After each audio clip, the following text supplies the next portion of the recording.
everyone, to today's episode of Places, People, Purpose. Yesterday, where we left off was the point where many issues with the French construction of the canal were beginning to surface. Despite this, Ferdinand de Lesseps was making public statements that the project was proceeding well.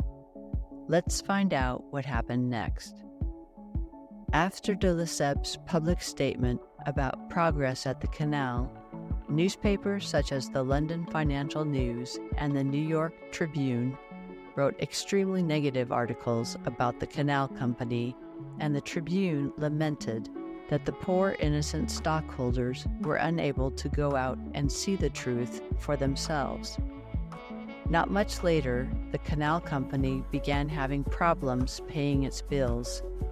It got to the point where the company was paying $15 million annually just for interest costs on the money it had borrowed.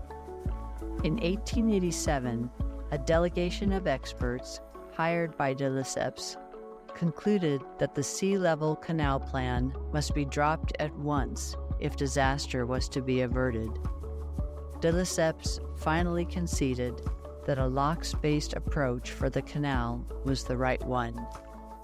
We will never know what would have happened if the French project had begun with a locks-based strategy. Being chronically short of funds, the company then tried another bond issue, which was the third in little more than a year. However, the cost of this financing was extremely high, and in the autumn of 1887, its financial position was desperate. Around the same time, a new cost estimate was made for a locked canal, 161 feet above sea level, and the price was declared to be about $331 million. At this point, things were quickly spiraling downwards. The last alternative de Lesseps thought he had for financing was to raise money using a lottery bond process. But this type of financing required legislative approval from the French government. After many months, the French legislature approved the lottery on June 8, 1888. As a result, the company was authorized to borrow a significant amount of money, but in the end, it ended up being too little, too late. On February 4, 1889, a liquidator was appointed for the canal company. In addition to financial struggles, the insidious impact of tropical disease on the French endeavor cannot be overstated. Malaria and yellow fever ran rampant among the workforce, leading to a staggering loss of human lives. Inadequate sanitation, improper living conditions, and a lack of understanding of disease vectors contributed to the devastating health crisis. The constant loss of workers to illness severely hampered construction efforts and crippled progress. By 1883, the death toll taking place in Panama was no longer a secret, as too many French parents had been informed about the loss of their sons.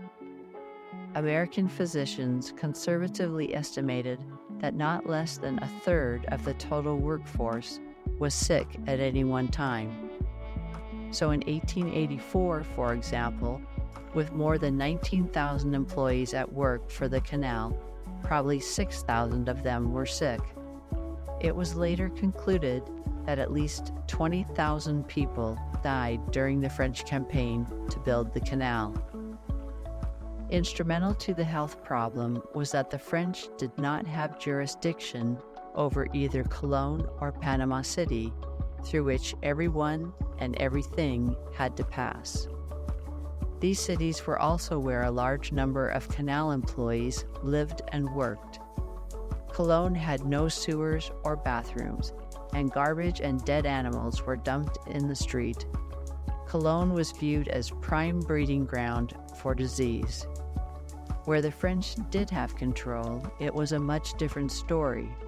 The town of Christophe Colomb was neat and clean, and it was located close to Cologne. The tale of the French attempt to build the Panama Canal is not just one of engineering challenges and geopolitical intrigue. It is also a story that reverberated through the lives of ordinary French citizens. The grand ambitions of Ferdinand de Lesseps and the subsequent failure of the canal project had far-reaching consequences, affecting the livelihoods, aspirations, and confidence of countless individuals. What once was a great source of national pride became a national embarrassment. The financial implications of the failed Panama Canal project extended beyond the boardroom of the canal company.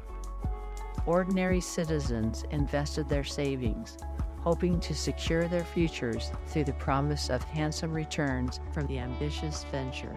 As the project floundered under the weight of financial mismanagement, engineering challenges, and health issues, these investments evaporated, leaving countless individuals facing dire financial straits.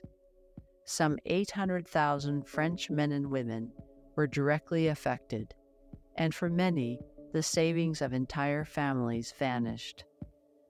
The loss of savings, investments, and even pensions had a lasting impact on these individuals and their families, forcing them to reassess their financial stability and adjust their lifestyles. The ripple effects of the Panama Canal failure also extended to the broader French economy. The financial crisis that followed resulted in job losses across various sectors. The collapse of the canal company meant that not only did its employees lose their jobs, but the subcontractors, suppliers, and support industries were also affected.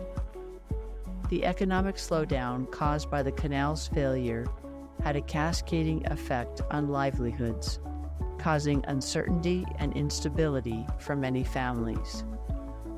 Ferdinand de Lesseps and his son Charles were tried multiple times on different charges, including fraud and poor administration, as well as bribery.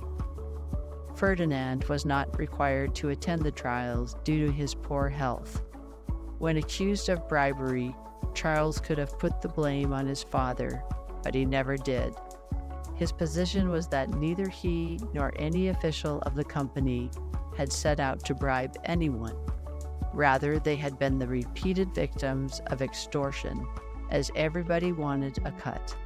The company had been told it had to pay for political support, for support on the stock exchange, and for the willingness by newspaper journalists and financial advisors not to publicly discredit the company or its claims.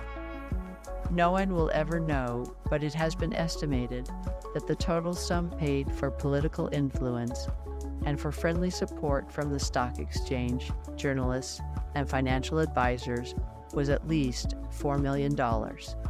Quite possibly, it could have been a great deal more than that.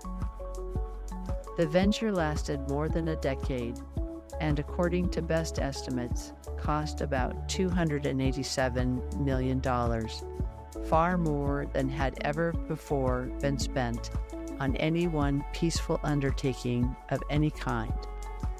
History has not been kind to Ferdinand de Lesseps, but he was likely the supreme rainmaker of his era. A large part of his appeal was that he was a non-technical, non-scientific spirit. After the Suez Canal project, he said he enjoyed the privilege of being believed without having to prove what one affirms. This is actually what made him dangerous. From the technical standpoint, the decision to cut the canal at sea level, as he had done in Suez, doomed it. Such an approach in Panama was simply too overwhelming, if not impossible. The large difference in the sea level of the Pacific and Atlantic Oceans necessitated the use of locks, which Lesseps recognized only too late.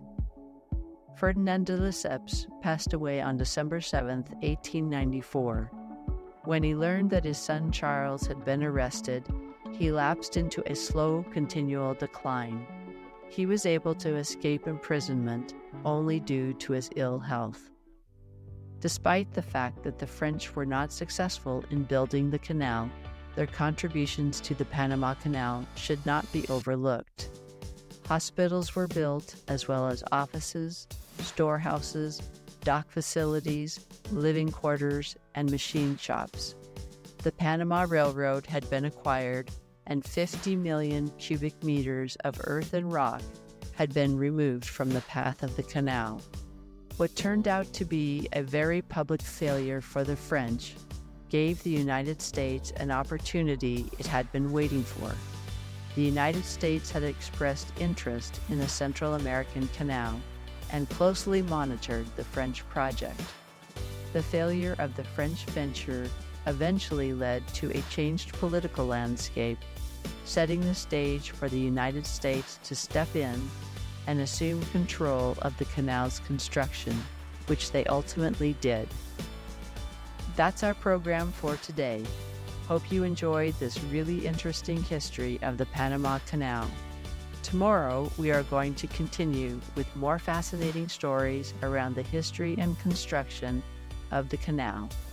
Until then, thank you for joining Places, People, Purpose, where we create connections to our world.